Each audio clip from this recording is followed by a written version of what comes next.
চাঁপাইনবাবগঞ্জের শিবগঞ্জ উপজেলায় জঙ্গি আস্তানা সন্দেহে বাড়িতে চলছে অভিযান। বাড়ির ভেতর থেকে পুলিশকে লক্ষ্য করে গুলি।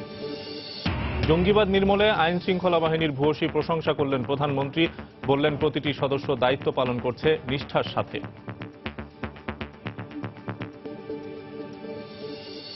হাওর অঞ্চলে এখনো তলিয়ে আছে বিপুল পরিমাণ ফসলি জমি। নিষেধাজ্ঞা প্রত্যাহারের পর মাছ ধরা শুরু। চলছে ক্ষতিগ্রস্তদের তালিকা তৈরির কাজ। আত্রাই নদীতে বাঁধ দেওয়া হয়েছে, অভিযোগ পশ্চিমবঙ্গের মুখ্যমন্ত্রীর। স্থায়ী কোনো বাঁধই সেখানে নেই, জানালেন নদী গবেষকরা। যৌথ নদী কমিশনের মাধ্যমে সমাধানের পরামর্শ।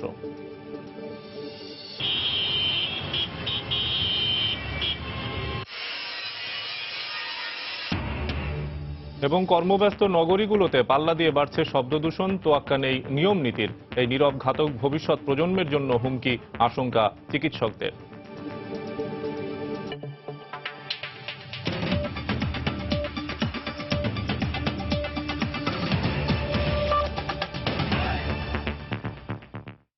সময় সংবাদের সঙ্গে আছি আমি শফিক মোহাম্মদ।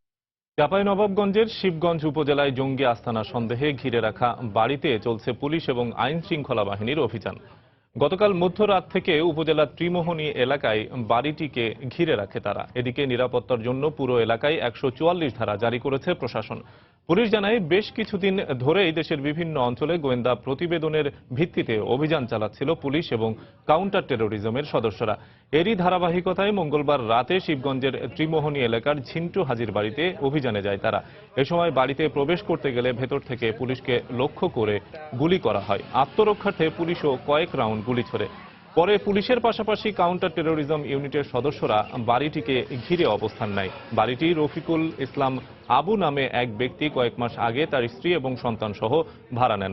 তিনি শিবগঞ্জ বাজারে মশলার ব্যবসা করেন বলে জানিয়েছেন স্থানীয়রা। এদিকে রফিকের সঙ্গে গত 1 বছর ধরে তার বাড়ির কোনো যোগাযোগ নেই বলে জানিয়েছেন তার মা।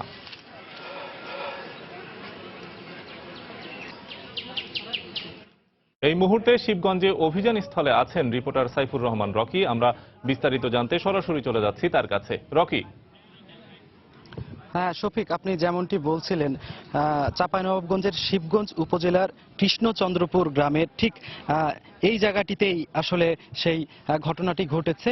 এখানে সকাল থেকে, অর্থাৎ আমরা যেটা খবর পেয়েছি, ভোর 5:30 থেকে এখানে জঙ্গি আস্তানা সন্দেহে পুলিশ একটি বাড়ি ঘিরে রেখেছে এবং পরবর্তীতে পুলিশ এই বাড়িতে প্রবেশের চেষ্টা করলে তাদেরকে লক্ষ্য করে গ্রেনেড ছোড়া হয়েছে বলে আমরা জানতে পেরেছি আইন শৃঙ্খলা বাহিনীর কাছ থেকে। আমরা এলাকাবাসী এবং আইন শৃঙ্খলা বাহিনীর কাছ থেকে এখন পর্যন্ত যেটা জানতে পেরেছি যে এখনো প্রচুর পরিমাণ আইন শৃঙ্খলা রক্ষাকারী বাহিনীর সদস্যরা এই জঙ্গি আস্তানা সন্দেহে যে বাড়িটি সেটি ঘিরে রেখেছে এবং এর সীমানার মধ্যে কিন্তু সাধারণ জনগণকে প্রবেশ করতে দেওয়া হচ্ছে না।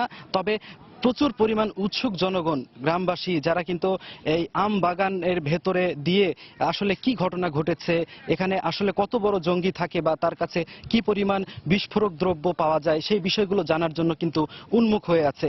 তো আমরা কিছুক্ষণ আগে কথা বলছিলাম স্থানীয় সাংবাদিকদের সাথে। তারা যেটি বলছেন যে এটি একটি নিরিবিলি অঞ্চল এবং যে কারণে হয়তো এখানে জঙ্গি আস্তানা এভাবে গড়ে উঠেছে। পরবর্তীতে আইন শৃঙ্খলা বাহিনীর সদস্যরা এটি খবর পেয়ে অভিযান চালালে তারাও পাল্টা তাদেরকে গ্রেনেড নিক্ষেপ করেছে। তো এই ঘটনাটি কিন্তু বেশ কয়েকদিন ধরেই আমরা দেখতে পাচ্ছি দেশের বিভিন্ন প্রান্তে কিন্তু এ ধরনের ঘটনাগুলো ঘটছে। তবে এখন পর্যন্ত কিন্তু অভিযান শুরু হয়নি। তবে তাদেরকে কিন্তু ঘিরে রাখা হয়েছে, বিপুল সংখ্যক আইন শৃঙ্খলা বাহিনীর সদস্যরা এটি ঘিরে রেখেছেন। এছাড়াও কিন্তু আমরা যেটি খবর পেয়েছি যে সোয়াতের একটি টিম তারা এই অভিযানে অংশ নেবেন, যে কারণে তারা ঢাকা থেকে ইতিমধ্যেই কিন্তু রওনা হয়ে গেছেন। তারা আসার পরপরই হয়তো এই অভিযানটি শুরু করা হবে বলে তারা আমাদেরকে নিশ্চিত করেছেন। এছাড়াও একটু বলে রাখি, এই ঘটনাকে কেন্দ্র করে শিবনগর এবং ত্রিমোহনী এই দুটি গ্রামে কিন্তু 144 ধারা জারি করা হয়েছে।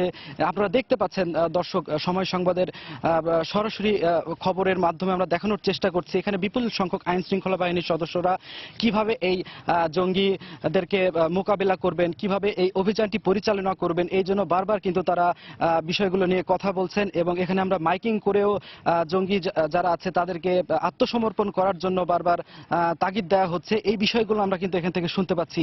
এবং দেখতেই পাচ্ছেন গণমাধ্যম কর্মীদের পাশাপাশি কিন্তু বিপুল সংখ্যক গ্রামবাসী এখানে উন্মুখ দৃষ্টিতে এসে দেখছেন যে আসলে কি ঘটনা এখানে ঘটছে। তবে আমরা যেটি শুনেছি যে সকালের দিকে কিছুটা গোলাগুলির আওয়াজ তাদের কানে এসেছে এবং আইন শৃঙ্খলা বাহিনীর মধ্যেও সেটি আমরা শুনেছি যে আইন শৃঙ্খলা বাহিনীর সদস্যরা বলছেন তারা যখন তাদেরকে এই বাসায় ঢুকতে প্রবেশ করার চেষ্টা করেছিল সেই সময় তাদেরকে গ্রেনেড নিক্ষেপ করা হয়েছিল কাউন্টার টেররিজম ইউনিটকে। তো যেহেতু এ ধরনের জঙ্গিদের কাছে অনেক গোলা বারুদ বা বিস্ফোরক দ্রব্য থাকতে পারে, এই জন্য কিন্তু আইন শৃঙ্খলা বাহিনী সতর্ক অবস্থানে আছেন এবং এই বাড়িটিকে কিন্তু ঘিরে আছেন। তারা যেটি এখন পর্যন্ত বলছেন যে পুলিশের আইন শৃঙ্খলা বাহিনীর যতগুলো টিম আছে প্রয়োজনে সবগুলো টিমকে কাজে লাগিয়ে হলেও কিন্তু এই অভিযান তারা সমাপ্ত করবেন। তো এই জন্য সোয়াতের জন্য সোয়াত সদস্যদের জন্য তারা এখন পর্যন্ত অপেক্ষা করছেন। তো শফিক, এই ছিল আমার কাছে এখন পর্যন্ত। চাঁপাইনবাবগঞ্জের শিবগঞ্জ থেকে জঙ্গি বিরোধী অভিযানে জঙ্গি আস্তানার খবর পাওয়া গেছে এবং সেখান থেকে অভিযানে চালাচ্ছে আইন শৃঙ্খলা বাহিনীর সদস্যরা। এ বিষয়ে বিস্তারিত জানাচ্ছিলেন আমাদের সহকর্মী সাইফুর রহমান রকি। প্রধানমন্ত্রী শেখ হাসিনা জঙ্গিবাদ নির্মূলে আইন শৃঙ্খলা বাহিনীর ভূয়সী প্রশংসা করে বলেছেন প্রতিটি সদস্য নিষ্ঠার সাথে দায়িত্ব পালন করছেন। প্রধানমন্ত্রী বলেন যারা জঙ্গিবাদ থেকে সরে এসে স্বাভাবিক জীবনে ফিরবে তাদের পুনর্বাসন এবং আইনি সহায়তা দেবে সরকার। র্যাবের প্রতিষ্ঠাবার্ষিকী উপলক্ষে আয়োজিত অনুষ্ঠানে প্রধানমন্ত্রী একথা বলেন। আমাদের যে কোনো একটা অপারেশন করতে গেলে সেখানে একটা সমন্বয় প্রয়োজন। কাজে যার যেখানে যতটুকু সক্ষমতা আছে সে সেটা দিয়ে একে অপরকে সহযোগিতা করবে, এটাই হচ্ছে বাস্তবতা। কাজে সেভাবে আমরা সহযোগিতা দিয়ে যাচ্ছি।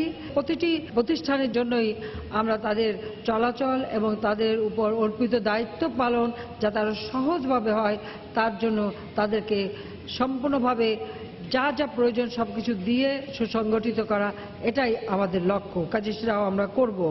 চরমপন্থীরা বা জঙ্গিবাদ বা এর সঙ্গে সম্পৃক্ত যারা স্বাভাবিক জীবনে ফিরে আসার জন্য আত্মসমর্পণ করছে তাদেরকে আমাদের সব রকম সহযোগিতা করে তারা যেন এই ধরনের ভুল পথে আর ভবিষ্যতে না যায় সেই জন্য তাদের জীবন জীবিকার সুযোগ আমাদের করে দিতে হবে, যেন তারা স্বাভাবিক জীবনে সুস্থভাবে তাদের জীবন জীবিকা পরিচালনা করে আর্থিকভাবে তারা স্বাবলম্বী হতে পারে।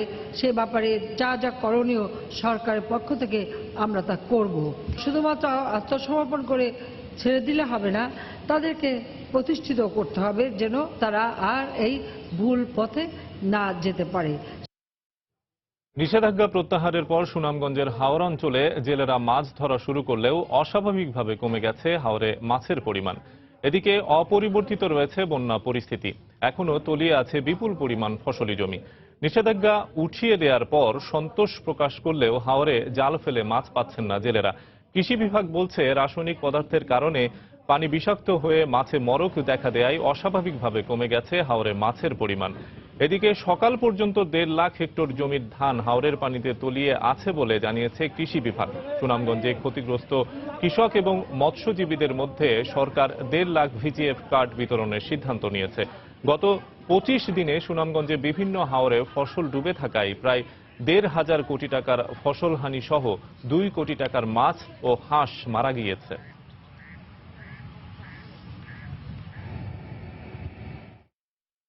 মাছ উঠে না, আগে মাছ 500 টাকার মাছ অনে 200 টাকার উপরে 150 টাকার উপরে বেচতে পারি না। মাছ সব যা আছে সব মারা গেছে। খুবই কষ্ট করে তো আমরা ক্ষেত খামার করলাম, কইরা তো একটা খাতি লইয়া ইয়া উড়াইতে হলাম না।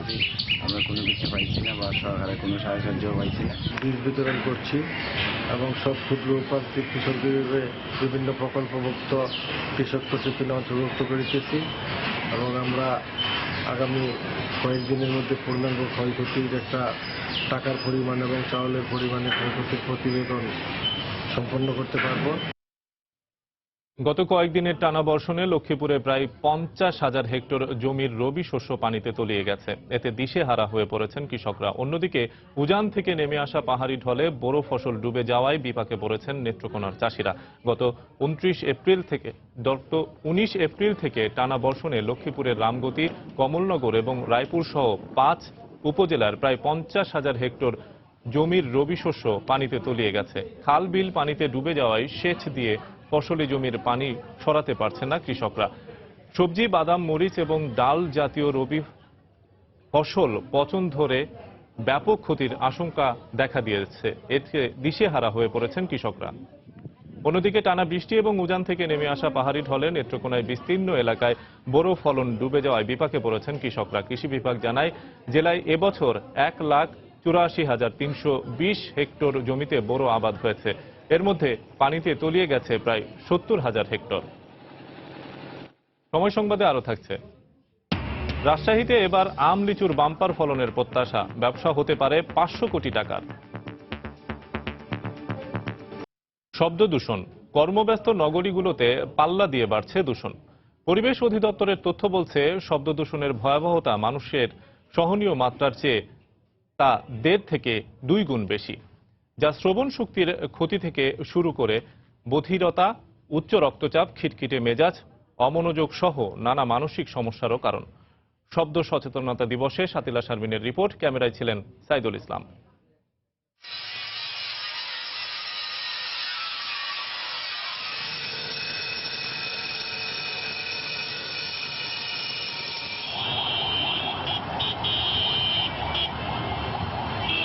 এসব দৃশ্যে কি সবচেয়ে বেশি অসহনীয় হয়ে উঠেছে? জবাব এলো এভাবে। এত শব্দ ভালো লাগে না। হ্যাঁ, আর বাচ্চা কাচ্চারা যখন বাইরে বেরোয় এই শব্দটা খুবই খারাপ, কারণ এরা বাসায় গিয়ে অসুস্থ হয়ে পড়ে। মনে হচ্ছে যে কানের পর্দা ফেটে যাবে। চারপাশে শব্দ এবং হর্ন প্রচন্ডভাবে কষ্ট দেয়। শহরের যে কোনো মহল্লায় খুঁজে পাওয়া যাবে এই দৃশ্য। অভ্যস্ত হলেও এমন বিকট শব্দ কারো জন্যই সহনীয় না। প্রথমত মাথা ব্যথা করে, হ্যাঁ, আর কানে মনে করেন সমস্যা হলেও কাজ করছে, মাথা ঝিনঝিন করে, ঠিক আছে, অনেক সময় মাথাও ব্যথা করে, অনেক সময় আস্তে আস্তে কথা বললে তখন আমরা শুনতে পাই একটু কম। এটা আসলে নিয়ন্ত্রণ করলে নগরবাসী সবার জন্যই সুবিধা। এদিকে পরিবেশ অধিদপ্তর এলাকা ভেদে শব্দের সহনীয় মাত্রা নির্দিষ্ট করে দিয়েছে। নীরব এলাকায় রাত দিন ভেদে এ মাত্রা 35 থেকে 45 ডেসিবেল, আবাসিক এলাকার জন্য 40 থেকে 50 ডেসিবেল, মিশ্র এলাকায় 50 থেকে 60 এবং শিল্পাঞ্চলে 70 ডেসিবেল। নিয়ম নীতির তোয়াক্কা নেই কারোরই। যানজটে দাঁড়িয়ে অযথা হর্ন দিয়ে যাচ্ছেন চালকেরা। শিক্ষা প্রতিষ্ঠান, হাসপাতালের সামনে শব্দের কমতি নেই। হর্ন বাজাবেন না, সাইনবোর্ডই যেন হর্ন বাজানোর স্থান হয়ে উঠেছে। রোডে যে পাবলিক যে সময় রোড ক্রস করে ও সময় আমাদের হর্নটা বাজানটা বেশি পড়ে। আচ্ছা ঠিক আছে, আমরা যখন ভুল করি সেটা ক্ষমা করে দিবেন। গবেষণায় উঠে আসে, ঢাকা শহরের শব্দের সর্বোচ্চ মাত্রা ফার্মগেট এলাকায় 135.6, সেখানে চট্টগ্রামের ইপিজেড এলাকায় দেশের সর্বোচ্চ মাত্রা 139.6। 2017 সালে সংখ্যা বাড়িয়ে 8টি বিভাগীয় শহরে শব্দের মাত্রা পরিমাপ করা হয়েছে। শিগগিরই তার ফল প্রকাশ করা হবে। সেই গবেষণায় প্রাপ্ত প্রাথমিক তথ্য সম্পর্কে জানালেন শব্দ দূষণ নিয়ন্ত্রণে সমন্বিত এবং অংশীদারিত্বমূলক কর্মসূচির পরিচালক। যে মাত্রা বেঁধে দেওয়া হয়েছে, সবগুলো শহর এই মাত্রা ছাড়িয়ে গেছে এবং অধিকাংশ শহরে অনেক বেশি। চিকিৎসকদের অভিজ্ঞতায় উঠে এসেছে এক ঝুঁকিপূর্ণ শারীরিক ও মানসিক সমস্যায় আক্রান্ত মানুষের ভয়াবহ ভবিষ্যতের চিত্র। শব্দ দূষণ একটা নীরব ঘাতক, যেটা খুব স্লোলি হয়, পেইনলেস, গ্র্যাজুয়ালি প্রগ্রেসিভ, আর্লি স্টেজে প্রিভেন্টেবল, লেট স্টেজে ইট বিকামস পার্মানেন্ট। 85 থেকে 90 ডেসিবেল শব্দ মাত্রা হলে সেটা আমাদের কানের ক্ষতি করে। জনসংখ্যার আধিক্য বাংলাদেশের নগরগুলোতে তৈরি করেছে নানা ধরনের চাহিদা। সেই চাহিদা মেটাতে গিয়ে তৈরি হচ্ছে শব্দ দূষণ। বিশেষজ্ঞরা মনে করছেন এই নীরব ঘাতক শব্দ দূষণ ভবিষ্যৎ প্রজন্মের জন্য মারাত্মক হুমকি হয়ে দেখা দিতে পারে। তারা বলছেন বিদ্যমান আইনের সংস্কার প্রয়োজন, তবে তারা সবথেকে বিষয়টির উপর গুরুত্ব দিয়েছেন তা হচ্ছে জনসচেতনতা। শাতিলা শারমিন, সময় সংবাদ, ঢাকা। আত্রাই নদীতে বাঁধ দেওয়ার কারণে পশ্চিমবঙ্গের মানুষ পানি পাচ্ছে না, এমন অভিযোগ করে বাঁধ খুলে দেওয়ার আহ্বান জানিয়েছেন পশ্চিমবঙ্গের মুখ্যমন্ত্রী মমতা বন্দ্যোপাধ্যায়। তবে নদী গবেষকরা বলছেন আত্রায়ে কোনো স্থায়ী বাঁধ নেই। এদিকে দুদেশের অভিন্ন নদীর পানি বন্টনে যৌথ নদী কমিশনের হস্তক্ষেপের মাধ্যমে সিদ্ধান্ত নেয়ার পরামর্শ দিলেন পানি বিশ্লেষকরা। কলকাতা প্রতিনিধি সুব্রত আচার্যের পাঠানো তথ্য এবং ছবির সহায়তায় সেলিয়া সুলতানার রিপোর্ট। আত্মীয় নদীতে প্রবলেম হচ্ছে, ওখানে বাঁধ দিয়ে জল আটকে দেওয়া হচ্ছে। আমি বাংলাদেশের বন্ধু সরকারকে অনুরোধ করব, আজকে নদীর জলটা কেন বাঁধ দিয়ে আটকাচ্ছেন, ওটা ছেড়ে দিন। আমাদের বালুরঘাটের লোকেরা জল পাচ্ছে না। মঙ্গলবার দুপুরে কোচবিহারের পিপলস পার্টির দেয়া এক সংবর্ধনা অনুষ্ঠানে পশ্চিমবঙ্গের মুখ্যমন্ত্রী আত্রাই নদী থেকে বাঁধ সরিয়ে নেওয়ার আহ্বান জানান। পাশাপাশি তিস্তায় পানি নেই, তাই বিকল্প নদী থেকে পানি নেবার প্রস্তাব আবারও দেন তিনি। তিস্তায় জল গেলে তিস্তার জল শিলিগুড়ির লোক জল পাবে না। আমরা বলেছি আপনারা বিকল্প ব্যবস্থা দেখুন। ভৌগোলিকভাবে আত্রাইয়ের উৎপত্তিস্থল পশ্চিম বাংলায়, যা দুবার বাংলাদেশকে অতিক্রম করে। প্রথমে দিনাজপুর জেলার মধ্য দিয়ে প্রবাহিত হয়ে ভারতের দক্ষিণ দিনাজপুর জেলার মধ্য দিয়ে আবারও পত্নীতলা দিয়ে বাংলাদেশে প্রবেশ করে। নদী গবেষকরা বলছেন, বাংলাদেশে আত্রাই নদীতে কোনো স্থায়ী বাঁধ নেই।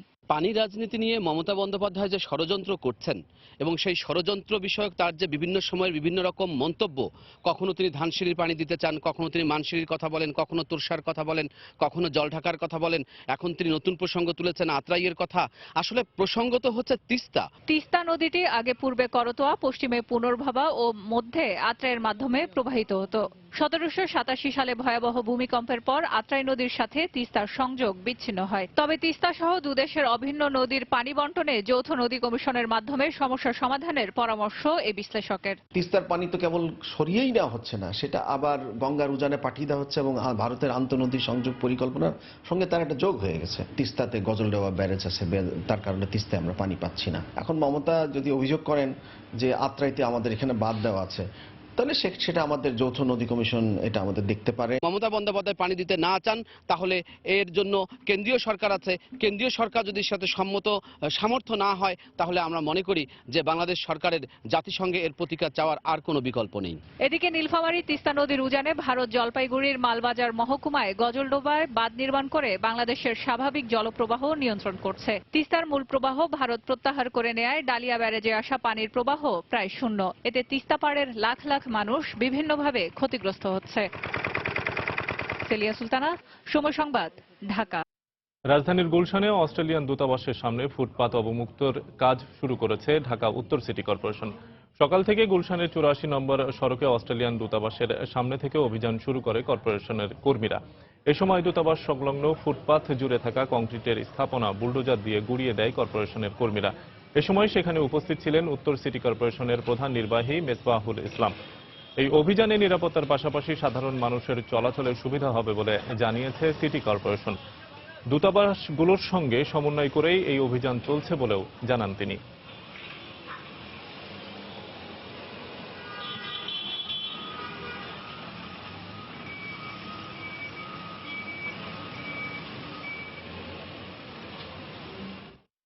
আমাদের এখানে জলাবদ্ধতা যেন না থাকে, এই জন্য ড্রেনগুলো আমরা করতে হচ্ছে, করে দিচ্ছি।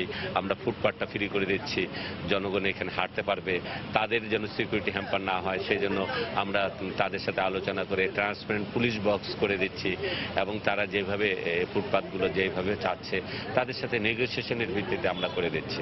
আর দুই একটা যা আছে আমরা আশা করছি, তাদেরকেও পত্র দিয়েছি, তারা নিজেরাই এটা সরিয়ে ফেলবেন। সময় সংবাদে আরো থাকছে। স্থবির হয়ে পড়েছে শেরপুরের নালিতাবাড়ী উপজেলার নাকুগাঁও স্থলবন্দর। বন্ধ হচ্ছে ভারত থেকে একের পর এক পণ্য আমদানি, রাজস্ব আয় কমে গেছে 90%। ঢাকা চট্টগ্রাম মহাসড়কের ফেনীর লালপুল বাইপাস দিন দিন যেন পরিণত হয়েছে মৃত্যুফালে। ফেনী সদর সহ 3 উপজেলায় প্রবেশ এবং বের হওয়ার ক্ষেত্রে একটি মাত্র বাইপাস ব্যবহার হওয়ায় সৃষ্টি হয় দীর্ঘ যানজট। এছাড়া কোনো ওভারব্রিজ বা আন্ডারপাস না থাকায় প্রায়ই ঘটে দুর্ঘটনা।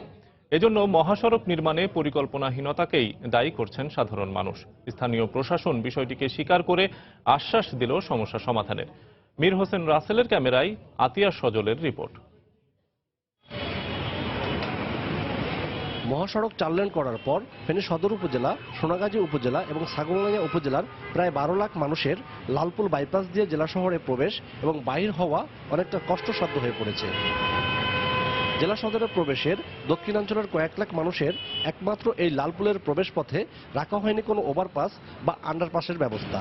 ফলে একদিকে মহাসড়কের ভারী পরিবহনের বেপরোয়া গতি এবং অন্যদিকে জেলা শহরে প্রবেশ এবং বের হতে গিয়ে একটু অসতর্কতায় এখানে প্রায় দুর্ঘটনায় বাড়ছে হতাহতের ঘটনা। আর এখানকার বাইপাস দিয়ে অনিয়ন্ত্রিত পারাপারের কারণে দীর্ঘ যানজট লেগেই থাকে। এজন্য কর্তৃপক্ষের পরিকল্পনাহীনতাকে দায়ী করে এ সমস্যার সমাধান চায় সাধারণ মানুষ। একটা উপজেলা থেকে জেলায় গাড়ি ঢুকবে এই ধরনের কোনো ব্যবস্থা রাখে নাই। গত কয়েকদিন আগে এখানে একটা মারাত্মক দুর্ঘটনায় একটা মোটরসাইকেল আরোহী নিহত হয়েছে। এখন আমাদের এই দুর্ঘটনার সমাধান করতে হলে এখন ওভারব্রিজের দরকার। মহাসড়ক পুলিশের ফেনীর মহিফাল থানার পরিদর্শক মনে করেন এই বাইপাস পরিকল্পিতভাবে চালু করতে পারলে যানজট সহ দুর্ঘটনায় হতাহত শূন্যের কোঠায় নেমে আসবে। যখন দ্রুতবেগে একটা গাড়ি চট্টগ্রাম থেকে ঢাকার উদ্দেশ্যে বা ঢাকা থেকে চট্টগ্রামের উদ্দেশ্যে যায়, আর সোনাগাজী থেকে শহরমুখী গাড়ি যখন রাস্তা ক্রস করে, তখন কেউ কাউকে দেখতে পায় না। আমার ধারণা যদি এখানে একটা আন্ডারপাস বা ওভারপাস তৈরি হয়, তাহলে হয়তো লালপুর পয়েন্টের এই যানজট বা যে সমস্যাটা আমরা ফেস করতেছি এটা হয়তো থাকবে না। মহাসড়কের সাথে ফেনীর লালপুলদিয়া শহরের যোগাযোগ নিরাপদ এবং শঙ্কামুক্ত করতে জেলা প্রশাসক জানালেন তার নেওয়া পদক্ষেপের কথা। আগামীতে আমাদের জেলা প্রশাসক সম্মেলনে সরকারের দৃষ্টিতে নেব যে এখানে ওভারপাস অথবা হাইওয়েতে এটা একটা ফ্লাইওভার করে এটাকে যদি আমরা আলাদা না করতে পারি, তাহলে এই হাইওয়ের সুবিধা কিন্তু আসলে পাওয়া যাবে না। মহাসড়ক পুলিশের দেয়া তথ্য মতে ঢাকা চট্টগ্রাম মহাসড়কের ফেনীর 27 কিলোমিটার অংশে 2014 থেকে 2016 সাল পর্যন্ত 43টি সড়ক দুর্ঘটনায় কয়েকশো মানুষ আহতের পাশাপাশি নিহত হয়েছে 40 জন, যার বেশিরভাগই ঘটেছে এই বাইপাস অংশে। আতিয়াস সজল, সময় সংবাদ, ফেনী। নানা জটিলতায় স্থবির হয়ে পড়েছে শেরপুরের নলিতাবাড়ী উপজেলার নাকুগাঁও স্থলবন্দর। ভারত থেকে পাথর আমদানি বন্ধ হয়ে গেছে আগেই, আগামী জুনে বন্ধ হতে যাচ্ছে কয়লা আমদানিও। এ অবস্থায় মূল্যহীন হয়ে পড়ছে কোটি কোটি টাকা ব্যয়ে নির্মিত স্থলবন্দরের অবকাঠামোগত উন্নয়ন, আর রাজস্ব আয় কমে গেছে 90%। শহীদুল ইসলাম হীরার পাঠানো তথ্য এবং ছবি নিয়ে ডেস্ক রিপোর্ট। প্রায় 16 কোটি টাকা ব্যয়ে অবকাঠামো নির্মাণের পর 2015 সালের 18 জুন শেরপুরের নাকুগাঁও স্থলবন্দরকে পূর্ণাঙ্গ বন্দর হিসেবে ঘোষণা করা হয়। অনুমোদন দেয়া হয় ভারত থেকে 19টি পণ্য আমদানির। তবে শুরু থেকে কয়লা ও পাথর আমদানিতে ঝুঁকে পড়েন ব্যবসায়ীরা। সম্প্রতি পরিবেশবাদী একটি সংগঠনের মামলার প্রেক্ষিতে আগামী জুন থেকে কয়লা উত্তোলন ও রপ্তানি নিষিদ্ধ করেছে ভারতের একটি আদালত। আর পাথর আমদানি বন্ধ হয়েছে আগেই। এতে চরম দুশ্চিন্তায় রয়েছেন আমদানিকারক, ব্যবসায়ী ও বন্দর শ্রমিকরা। কয়লা কিছু কিছু আইতেছে, মাসখানির পরে আবার বন্ধ হয়ে যাবো কয়লা, তাহলে আমরা এই গরিব মানুষ আমরা কিভাবে চলবো? আমার তো চলাফেরা কষ্ট হয়ে যাচ্ছে, আমার না খায় মরার মতো অবস্থা হয়ে যাচ্ছে। 2700 শ্রমিক, মোটা কারদারি শ্রমিক আমরা, এখন আমাদের তো কর্মের বিকল্প কর্মের কোনো রাস্তা নাই। এই কয়লা যদি বন্ধ হয়ে যায় তাহলে এই বন্দরের আর কোনো নাম নিশানাই থাকবে না। সরকারের এত বদ্ধ অবকাঠামো উন্নয়ন পুরোটাই একদম ভেস্তে যাবে। সার্বিক অবস্থায় যদি এখানে পণ্যের পরিমাণ বাড়ানো না যায়, আমদানি করার পণ্যের পরিমাণ সংখ্যা যদি বাড়ানো না যায়, তাহলে কোনো অবস্থাতেই রাজস্ব আদায় আর বৃদ্ধি করা সম্ভব হবে না। এদিকে অনুমোদিত অন্যান্য পণ্যগুলো আমদানির ক্ষেত্রে নানা জটিলতার কথা জানিয়েছে বন্দর কর্তৃপক্ষ। এখানে যে পণ্যগুলোর আমদানির অনুমোদন আছে তার ক্ষেত্রে অধিকাংশগুলোর ক্ষেত্রেই ভারতীয় কর্তৃপক্ষের একটি নিষেধাজ্ঞা রয়েছে। এক্ষেত্রে উভয় দেশের মধ্যে আলাপ আলোচনা ছাড়া এই বন্দরটিকে সচল রাখা ও কাঙ্ক্ষিত রাজস্ব আদায় করা অনেকটা কঠিন হয়ে পড়ে। 2012-13 অর্থ বছরে নালিতাবাড়ী নাকুগাঁও স্থলবন্দরে রাজস্ব আদায় হয় প্রায় 13 কোটি টাকা, আর চলতি অর্থ বছরের মার্চ পর্যন্ত রাজস্ব এসেছে মাত্র 2 কোটি 6 লাখ টাকা। সময় সংবাদ, শেরপুর। মাসখানেক পর রাজশাহীর বাজারে উঠবে গ্রীষ্মকালীন সুস্বাদু আম ও লিচু। এজন্য পরিচর্যার কাজে ব্যস্ত বাগান মালিকরা। কালবৈশাখী ঝড় ও পোকার আক্রমণে আম ও লিচুর অনেক গুটি নষ্ট হলেও আশানুরূপ লাভের আশা করছেন তারা। ফল গবেষকরা বলছেন, রাজশাহী অঞ্চলে এই মৌসুমে প্রায় 500 কোটি টাকার আম লিচু বিক্রি হতে পারে। হাবিবুর রহমান পাপ্পুর তোলা ছবিতে বিস্তারিত সাইফুর রহমান রকির রিপোর্টে। প্রায় 1,500 আম ও লিচুর বাগান আছে রাজশাহী অঞ্চলে। ল্যাংড়া, ফজলি, গোপালভোগ, ক্ষীরসাপাত, হিমসাগর সহ 250 জাতের আমের পাশাপাশি দেশি ও বোম্বাই জাতের লিচুর উৎপাদন হয় এখানে। কদিন আগেও যে বাগানগুলোতে শোভা ছড়াচ্ছিল স্বর্ণালী মুকুল, এখন তা দানা বেঁধেছে সবুজ গুটিতে। বাগান মালিকদের নিরলস পরিশ্রমে থোকায় থোকায় ঝুলে থাকা গুটি পর্যায়ক্রমে পরিপূর্ণ আকার ধারণ করছে। তারা বলছেন আর মাসখানেক পরই বাজারে উঠতে শুরু করবে গ্রীষ্মকালীন সুস্বাদু মৌসুমী এই ফল দুটি। চাহিদা থাকায় দেশের গণ্ডি পেরিয়ে বিদেশেও রপ্তানি হচ্ছে এখানকার আম। যে পরিমাণে আম আছে এখনো আশা আছে যে লাভ হবে। তুলনামূলক আপনার ধরেন যে ভালোই ছিল আম, তার থেকে ধরেন যে এবার আরো ভালো আপনার। সম্প্রতি কালবৈশাখী ঝড় ও পোকার আক্রমণে আম ও লিচুর অনেক গুটি ঝরে পড়ায় কিছুটা চিন্তিত বাগান মালিকরা। তবে বড় ধরনের কোনো প্রাকৃতিক দুর্যোগের কবলে না পড়লে এবারও আশানুরূপ লাভের হাতছানি দেখছেন তারা। যদি আবহাওয়াটা শেষ পর্যন্ত ভালো থাকে তাহলে কি আমাদের মোটামুটি ভালোই কি ফলন হবে। আমটা যেন না পারে বা লিচু না পড়ে ওই জন্য আমরা পানি সেচটা দিচ্ছি এখন। কাঠ বিড়ালি আর বাদুড় এটা মানে যাতে করে নষ্ট করতে না পারে সেই জন্য আমরা উপরে জালের ব্যবস্থাও করবো আর কি। এই মৌসুমে আম ও লিচুর কেনা বেচা 500 কোটি টাকা ছাড়িয়ে যাবে বলে মনে করছেন ফল গবেষণার সাথে জড়িত কর্মকর্তারা। ভালো মানের এবং ভালো জাতের আম এবং লিচু যদি পাওয়া যায় বা কৃষক ভাইরা আবাদ করতে পারেন তাহলে দেখবেন এর চাহিদাও বাড়ছে এবং দামও দিন দিন এরা প্রত্যেক বছর আস্তে আস্তে বাড়ছে এবং কৃষক ভাইরা আস্তে আস্তে লাভবান হতেছেন। চলতি বছর 16,961 হেক্টর বাগানে 1,81,000 মেট্রিক টন আম এবং 476 হেক্টর বাগানে 2,171 মেট্রিক টন লিচু উৎপাদনের লক্ষ্যমাত্রা নির্ধারণ করা হয়েছে। সাইফুর রহমান রকি, সময় সংবাদ, Rajshahi. Pakistan West Indies test series প্রসঙ্গ। প্রথম টেস্টে প্রত্যাশিত জয় পেয়েছে পাকিস্তান। ক্যারিবীয়দের 7 উইকেটে হারিয়েছে মিসবাউল হকের দল। দ্বিতীয় ইনিংসে ব্যাট করতে নেমে দ্রুত 3টি উইকেট হারালেও 32 রানের ছোট টার্গেটটা সহজেই পেরিয়ে গেছে তারা। এই জয়ে 3 ম্যাচ সিরিজের 1-0-তে এগিয়ে গেল পাকিস্তান। আগের দিনে 4 উইকেটে 93 রান নিয়ে ওয়েস্ট ইন্ডিজের হয়ে পঞ্চম দিন শুরু করে দেবেন্দ্র বিশু এবং বিশাল সিং, কিন্তু চতুর্থ দিন পাকিস্তানি লেগ স্পিনার। এ পর্যায়ে শীর্ষ সংবাদ জানিয়ে দিচ্ছি আরেকবার। চাঁপাইনবাবগঞ্জের শিবগঞ্জে জঙ্গি আস্তানা সন্দেহে ঘিরে রাখা বাড়িতে চলছে অভিযান। বাড়ির ভেতর থেকে পুলিশকে লক্ষ্য করে গুলি। জঙ্গিবাদ নির্মূলে আইন শৃঙ্খলা বাহিনীর ভূয়সী প্রশংসা করলেন প্রধানমন্ত্রী। বললেন প্রতিটি সদস্য দায়িত্ব পালন করছেন নিষ্ঠার সাথে। হাওর অঞ্চলে এখনো তলিয়ে আছে বিপুল পরিমাণ ফসলি জমি। নিষেধাজ্ঞা প্রত্যাহারের পর মাছ ধরা শুরু, চলছে ক্ষতিগ্রস্তদের তালিকা তৈরির কাজ। আত্রাই নদীতে বাঁধ দেওয়া হয়েছে, অভিযোগ পশ্চিমবঙ্গের মুখ্যমন্ত্রীর। স্থায়ী কোনো বাঁধই সেখানে নেই, জানালেন নদী গবেষকরা। যৌথ নদী কমিশনের মাধ্যমে সমাধানের পরামর্শ।